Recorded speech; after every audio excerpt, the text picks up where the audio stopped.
പകരം വീട് മാത്രം. ഇഷ്ടമുള്ളത് സ്വപ്നം കാണുക, പോകേണ്ടിടത്ത് പോവുക, ഇഷ്ടമുള്ളത് ചെയ്യുക. കാരണം ഒരേയൊരു ജീവിതമേ ഉള്ളൂ. വേണ്ടതെല്ലാം ചെയ്യാൻ ഒരേയൊരു അവസരം. അജ്ഞാത കർത്തൃകം.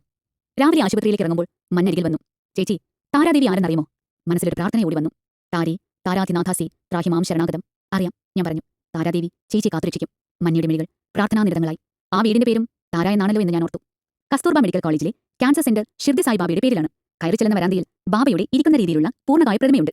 ഞങ്ങൾ ചെല്ലുമ്പോൾ പലരും പ്രതിമയ്ക്ക് മുന്നിൽ അഞ്ജലിബദ്ധരായി നിൽക്കുന്നത് കണ്ടു. ഒരു സ്ത്രീ കൂപ്പുകയോടെ നിന്ന് തേങ്ങി കരയുന്നുണ്ടായിരുന്നു. അവർക്ക് ഏറ്റവും വേണ്ടപ്പെട്ട ആരോ മരണത്തെ മുഖാമുഖം കണ്ട് അകത്തെവിടെയോ ഉണ്ടാവും. ഡോക്ടർ വിദ്യാസാഗറിന്റെ മുറിയിലേക്ക് ബാബുവും മന്നയും ഞങ്ങൾ നയിച്ചു. കേൾക്കാത്തത്ര മൃദുവായി സംസാരിക്കുന്നയാളാണ് വിദ്യാസാഗർ. അദ്ദേഹവും ഡോക്ടർ രാമാനുജവും ചേർന്ന് എന്നെ വിശദമായി പരിശോധിച്ചു. പിന്നത്തെ 2 ദിവസങ്ങൾ ടെസ്റ്റുകളുടെ ബഹളമായിരുന്നു. എല്ലിൽ നിന്ന് മജ്ജ കുത്തിയെടുക്കുന്ന ബോൺമാരോ ടെസ്റ്റാണ് ഏറ്റവും ഭീതിജനകമെന്ന് പറഞ്ഞു കേട്ടിട്ടുണ്ടായിരുന്നു. ഡോക്ടർ രാമാനുജമാണ് അത് ചെയ്തത്. അതിന് തൊട്ട് മുമ്പ് ഡോക്ടർ എന്നോട് ചോദിച്ചു, ഇംഗ്ലീഷ് അറിയുമോ? ഞാൻ ഇംഗ്ലീഷിൽ പറഞ്ഞാൽ മനസ്സിലാകുമോ? ഞാൻ ചിരിച്ചു. കുറച്ചൊക്കെ മനസ്സിലാകും. ഞാൻ കേരളത്തിലെ ഒരു കോളേജിൽ ഇംഗ്ലീഷ് സാഹിത്യം പഠിപ്പിച്ചാണ് ജീവിക്കുന്നത്.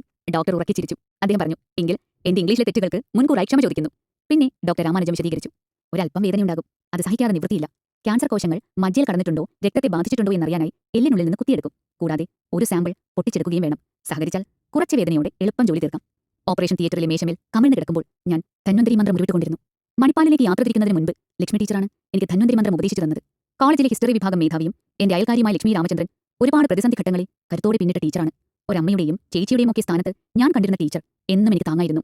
ഓം നമോ ഭഗവതേ വാസുദേവായ എന്ന് തുടങ്ങുന്ന മന്ത്രം ഉരുവിട്ട് കമിഴ്ന്നു കിടന്ന എന്റെ തലക്കൽ കൈകളിൽ തലോടിക്കൊണ്ട് മന്ന നിന്നു. ഓരോ ഘട്ടത്തിലും താൻ എന്താണ് ചെയ്യുന്നതെന്ന് ഡോക്ടർ രാമാനുജം എന്നോട് പറഞ്ഞുകൊണ്ടിരുന്നു. ഇതാ ഇപ്പോൾ വേദനയുണ്ടാവും എന്ന് അദ്ദേഹം പറയുന്നതിന് തൊട്ട് പിന്നാലെ അതിനിശ്ചിതമായ വേദന വരും. വീണ്ടും അദ്ദേഹം പറഞ്ഞു, ഇത്തവണ ഒരല്പം കൂടുതൽ വേദനയുണ്ടാകും. അമൃതകലശവുമായി നിൽക്കുന്ന മഹാവിഷ്ണുവിനെ ഭ്രാന്തമായി വിളിച്ച് കേണുകൊണ്ട് ഞാൻ ആ വേദനയ്ക്ക് കാത്തു. ഉഗ്രവേദനയുടെ നിലവിളിയിൽ എന്റെ മന്ത്രം അരഞ്ഞു നിന്നു. കൂടെ നിന്ന നേഴ്സുമാർ എന്തോ കന്നഡയിൽ ചോദിച്ചപ്പോൾ ഡോക്ടർ ഇംഗ്ലീഷിൽ പറഞ്ഞു, വേണ്ട, ഇത് മതി. പേഷ്യന്റിന്റെ ക്ലാസിക് പെയിൻ കണ്ടില്ലേ? നമുക്ക് ആവശ്യമുള്ളത് കിട്ടിക്കഴിഞ്ഞു. ക്ലാസിക് പെയിൻ, നല്ല പ്രയോഗം. ഞാനത് മനസ്സിൽ കുറിച്ചിട്ടു. എക്സ്റേകൾ, CT സ്കാനുകൾ, രക്തപരിശോധനകൾ, എൻഡോസ്കോപ്പികൾ, ഏറ്റവും ഒടുവിൽ ENT വിഭാഗത്തിൽ ബാബുവിന്റെ വക നേസൽ എൻഡോസ്കോപ്പി. വേദനയും ക്ഷീണവും മാനസിക ഭാരവും കൊണ്ട് ആകെ തളർന്നിരുന്ന എന്നെ കാണാൻ മന്നിയുടെ അമ്മ വന്നു. ഡോക്ടർ അഷിമ വലിയെത്താൻ. ഞാൻ മണിപ്പാലിലെത്തുമ്പോൾ ഡോക്ടർ അഷിമ ഒരു കോൺഫറൻസിനായി ഉത്തരേന്ത്യയിലായിരുന്നു. മടങ്ങിയെത്തി ഉടൻ ഓടി വന്നതാണ്. ഞാൻ വളരെയേറെ ഇഷ്ടപ്പെടുന്ന ഒരു വ്യക്തിയാണ് ഡോക്ടർ അഷിമ വലിയെത്താൻ. ബാബു മന്നമാരുടെ വിവാഹം തീരുമാനിക്കാനായി വെള്ളായണിയിൽ വന്നപ്പോഴാണ് ആദ്യമായി കാണുന്നത്. അമ്മയ്ക്ക് മലയാളം അറിയില്ല. ചേച്ചി കൂടെ നിൽക്കണം എന്ന് മന്ന പറഞ്ഞിരുന്നു. പക്ഷേ ആജ്ഞാശക്തിയുള്ള ആദ്യസുന്ദര രൂപം കണ്ടപ്പോൾ ഞാൻ വാക്കുകൾ മറന്ന് നിർനിമേഷയായി നോക്കി നിന്നുപോയി. ഒത്ത പൊക്കം, ഒത്ത വണ്ണം, ബോയ്ക്കട്ട് വെട്ടിയ ഹെന്ന ചെയ്ത് ബ്രൗൺ നിറമാക്കിയ മുടി, പവൻ നിറം, ചിരിക്കുമ്പോൾ മിന്നലടിക്കുന്നത് പോലെ. ഇത്ര സുന്ദരിയായ സ്ത്രീയെ ഞാൻ കണ്ടിട്ടേയില്ല. അതിനുശേഷം വർഷങ്ങൾ എത്ര കടന്നുപോയി. പ്രായത്തിന്റെ നിഴലുകൾ വീണെങ്കിലും ഡോക്ടർ അഷിമ ഇപ്പോഴും സുന്ദരിയാണ്. ദയാവതിയും. വിഷമിക്കണ്ട, ഞങ്ങളൊക്കെ കൂടിയുണ്ട്. അവർ പറഞ്ഞു. ഞാൻ ചന്ദ്രയ്ക്ക് വേണ്ടി ചെന്നൈയിലെ ശനീശ്വര ക്ഷേത്രത്തിൽ ഒരു വഴിപാടിന് അയച്ചിട്ടുണ്ട്. പ്രസാദം തപാലിൽ വീട്ടിലെത്തും. ഓരോ ടെസ്റ്റിന്റെയും റിസൾട്ട് വരുമ്പോൾ മന്ന ആഹ്ലാദത്തോടെ ഓടി വരും. ചേച്ചി, നോർമൽ. അസുഖം എങ്ങോട്ടും പടർന്നിരുന്നില്ല.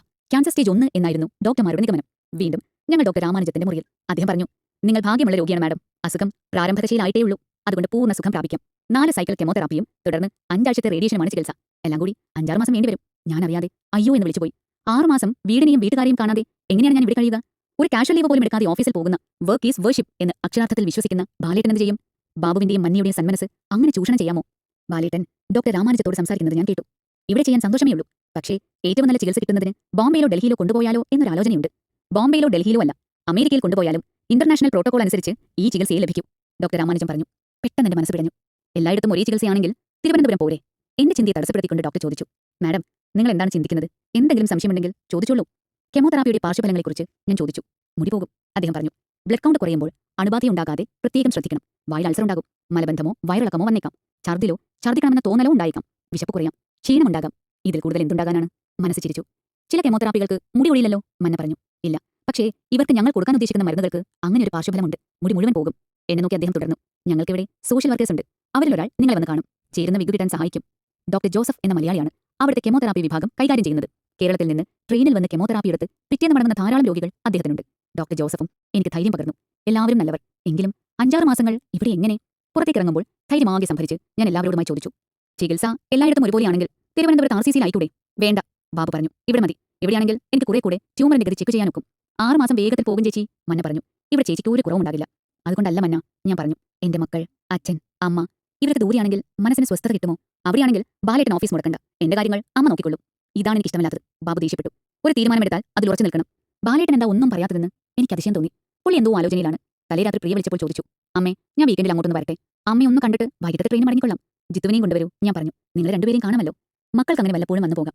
പക്ഷേ അവശരും രോഗികളുമായ അച്ഛനും അമ്മയും എന്ത് ചെയ്യും? തലേ ദിവസം തന്നെ അച്ഛന് കഫത്തിന്റെ ശല്യമുണ്ടെന്നും ശ്വാസതടസ്സമുണ്ടെന്നും ആരോ അറിയിച്ചപ്പോൾ ഞാൻ വല്ലാതെ വിഷമിച്ചു. അച്ഛൻ നേരിട്ട് ഫോണിലൂടെ സംസാരിച്ചതിന് ശേഷമാണ് എനിക്ക് സമാധാനം കിട്ടിയത്. 5-6 മാസങ്ങൾ ഇങ്ങനെ നടന്ന് ഞങ്ങൾ ഷിർദി സായി ബാബയുടെ പ്രതിമയ്ക്ക് മുന്നിലെത്തിയിരുന്നു. പെട്ടെന്ന് ബാലേട്ടൻ മൗനം അവസാനിപ്പിച്ചു. ബാബു, ചന്ദ്രിക പറയുന്നതിൽ കാര്യമുണ്ട്. നമുക്ക് ഡോക്ടർ രാമാനുജവുമായി ഒന്ന് ഡിസ്കസ് ചെയ്താലോ? വേണ്ടെന്നാണ് എന്റെ അഭിപ്രായം. പിന്നെ നിങ്ങളുടെ ഇഷ്ടം. തിരികെ നടക്കുമ്പോൾ ബാബു പറഞ്ഞു. പിന്നെയും ഡോക്ടർ രാമാനുജത്തിന്റെ മുറി. അദ്ദേഹം പറഞ്ഞു. ഞങ്ങളും അതിനെക്കുറിച്ച് അതിശയിക്കുകയായിരുന്നു. ഡോക്ടർ വി പി ഗംഗാധരനെ പോലെ ഒരാൾ RCCയിലുള്ളപ്പോൾ എന്തിനാണ് നിങ്ങൾ ഇത്രയും ദൂരം വന്നതെന്ന്. Doctor Gangadharan, doctor V P Gangadharan. RCCയിലെ പ്രഗത്ഭനായ ഈ ഡോക്ടറെപ്പറ്റി ഒരുപാട് കേട്ടിട്ടുണ്ട്. ഞാൻ മണിപ്പാലിൽ പോകുന്ന വിവരം അറിഞ്ഞപ്പോൾ സഹപ്രവർത്തകയായ ലീന ജോസഫ് എന്നോട് ചോദിച്ചിരുന്നു, എന്തിനാണ് ചന്ദ്രിക മണിപ്പാലിൽ പോകുന്നത്? ഇവിടെ ഡോക്ടർ ഗംഗാധരനെ കണ്ടാൽ പോരെ? എന്തും എടുക്കുന്ന ഡോക്ടറാണ്. പലരും പിന്നീടത് പറഞ്ഞു. ഇപ്പോൾ മണിപ്പാലിലും അത് കേൾക്കുന്നു. ബാബുവിന്റെ വീട്ടിൽ നിന്ന് ഞാൻ ലീനയുടെ അച്ഛൻ പ്രൊഫസർ A ജോസഫിനെ ഫോൺ ചെയ്ത് തീരുമാനം അറിയിച്ചു. RCCയിൽ മുമ്പ് പ്രവർത്തിച്ചിട്ടുള്ള ആളാണ് അദ്ദേഹം. ലീനയുടെ അമ്മ ചെല്ലമ്മ ജോസഫ് ടീച്ചർ വിമൻസ് കോളേജിൽ എന്റെ അധ്യാപികയായിരുന്നു. ഇന്നും എന്നോടുള്ള വാത്സല്യം മനസ്സിൽ സൂക്ഷിക്കുന്ന സ്നേഹവതി. പ്രൊഫസർ ജോസഫ് പറഞ്ഞു. ബുദ്ധിപൂർവ്വം എടുത്ത തീരുമാനം. മണിപ്പാലിൽ നിന്ന് യാത്ര പറയുമ്പോൾ ബാബുവും മന്നിയും പറഞ്ഞു, ഈ യുദ്ധത്തിൽ ഞങ്ങൾ നിങ്ങളോടൊപ്പം തന്നെയുണ്ട്. അധ്യായം 7. യുദ്ധം തുടങ്ങുന്നു. ഭൂമിയിലെ നിങ്ങളുടെ ദൗത്യം പൂർണ്ണമായോ എന്നറിയാൻ ഒരു പരീക്ഷയുണ്ട്. നിങ്ങൾ ജീവിച്ചിരിക്കുന്നെങ്കിൽ അത് പൂർണ്ണമായിട്ടില്ല. Richard back. 2002 നവംബർ മാസത്തിലെ 16-ാം ദിവസമായിരുന്നു അത്. മരുന്നുകൾ